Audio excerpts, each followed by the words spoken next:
I believe I'm on my tracks. I wanted to, go around the city, and Google Maps did that as a favor for me. Took me via the inner city instead of taking the highway as an option.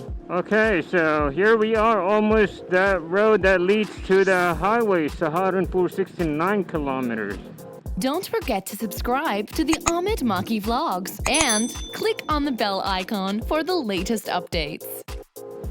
Alright, so finally on the highway that would, the interstate road that will lead me to the highway, and I'm just about to exit the Uttarakhand border where they say welcome to Uttarakhand, blah blah blah, and thank you for visiting, and the kind of thing. So I'm just trying to do this quickly, head to the border and past the UP border and stuff like that. I gotta turn on my lights and everything because it's getting late now, so I don't want to overstay. Hopefully everything goes according to plan. Yeah, this is please visit us again, Uttarakhand. You see that? That's the border. So there we go. Done out of the city limits and the outskirts, and leaving from here. Now we end up on the canyon roads, a little bit of it, and eventually to the plains.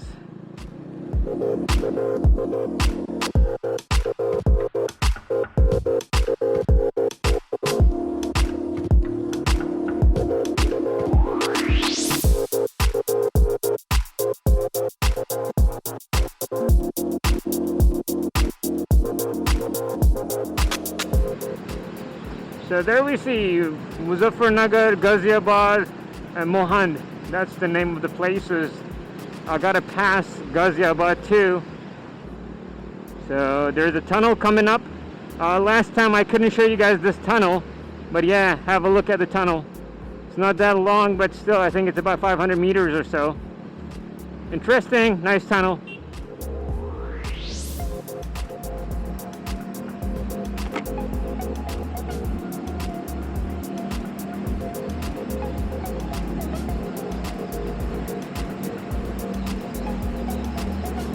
So I think this tunnel has saved a lot of time from what I see and understand.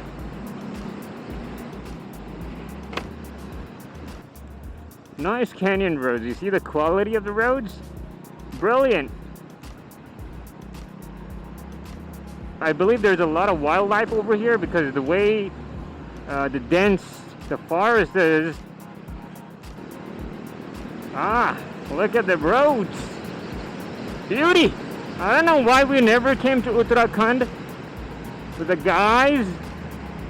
I mean, this place should be, seen. Guess what? The sun is setting over here itself. So until the time I get to Uttar Pradesh region and the main places like Meerut and all those places, I think it's going to be sunset. And I'm going to be riding during the night hours, I believe. Which wasn't the plan actually, but I had to stay back for a while and spend some time with the members over there, with the guys at Antara.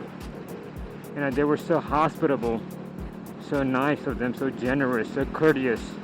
I'm just trying to cross this part of the stretch because I just realized that this is a tiger reserve, and during the night hours is not a good time to be because the tigers can just come, rushing at you. So just trying to, get out of this place. Just have a look at this beautiful stretch, man. I think that's one of the reasons that they made it, a flat road and a nice road so that, you can ride over here quickly and avoid, hanging around and wasting a lot more time. Because you never know, wild animals can come rushing at you anytime. 1 bar of fuel is already down, cruising at about 91, 92. I'm sure that once I cross Uttarakhand, this part of the stretch, it's gonna get a way lot hotter. Alright, planes are over here. Google Maps says so. God damn. You see the diversion over here? Turning into 4-lane. Here we go. Welcome to the hot place on earth. So I'm just trying to cover up as much as I can on these stretches, so it'll be much more easier for me to do the other stretches. And I believe on this part of the stretch itself, there are about 4 to 5 tolls in between Delhi and Uttarakhand. That's a lot amount of tolls, man. So from here, I'm close to Saharanpur. That's a very famous place in UP.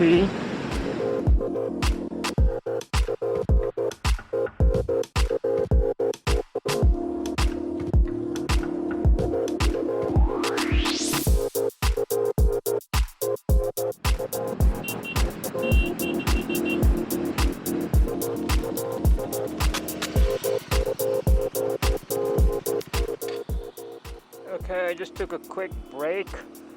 Just want to check on my luggage.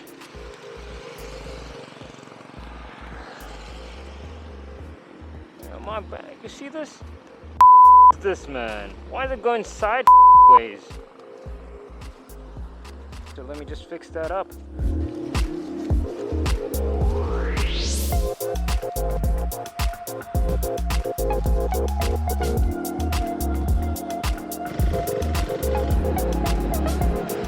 So I'm planning to stop at every toll that I find, so that'll be much more easier. I'm not going to stop anywhere in between. Toll to toll is a stop. And you know what I'm trying to do? I'm actually drafting. So what does that mean? It means that I'm trying to stick behind a car, which is cutting the wind for me. So I am better in aerodynamics. So I'll be, you know, I don't have to, you know, go through a lot of wind blasts. It's good only if you know how the trick works. But if you don't know, don't do it. Because sticking behind a bigger vehicle or bigger size car or something can cause, you know, a problem if you're a new biker. Or if you are a person who doesn't have the experience to do drafting.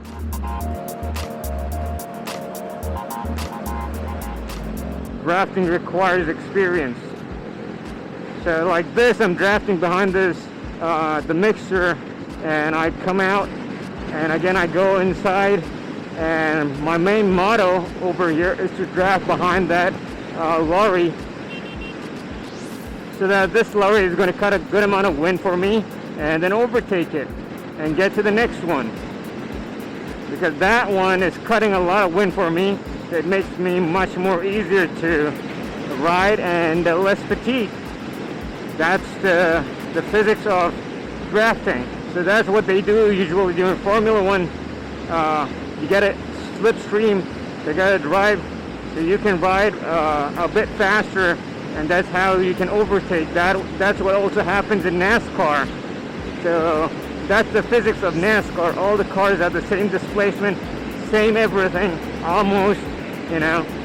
So how do they win the race, and how you can create such a huge you know, gap between two vehicles is this. Basically what you got to do is you got to create, you got to draft the entire you know, entire time in the race, and once you find the right moment to overtake that vehicle, that's when you overtake the vehicle. That's it.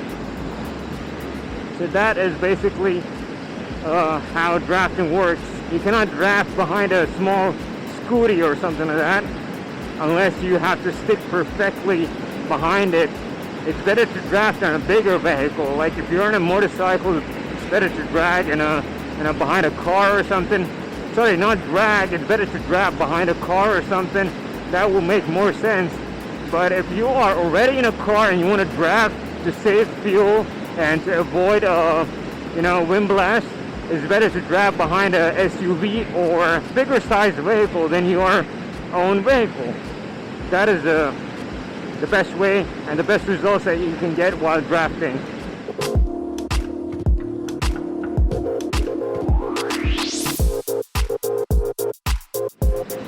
You see that cut which says Deoband? That's where I'm supposed to go 28 kilometers from here. And this is one of the highways which doesn't even have a rush. Strange, man.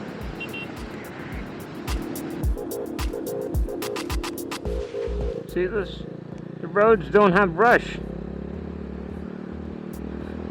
That's a good thing.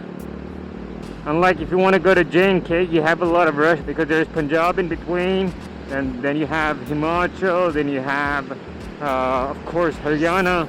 So you got to cross at least 3 states, and there's a lot of, traffic chaos. But over here, it's the opposite. You don't find a lot of traffic. Only two-wheeler, most of them. It's what I've been noticing. A lot of two-wheeler, traffic rather than four-wheelers. After a long time, I believe I'm going to be riding during the night hours.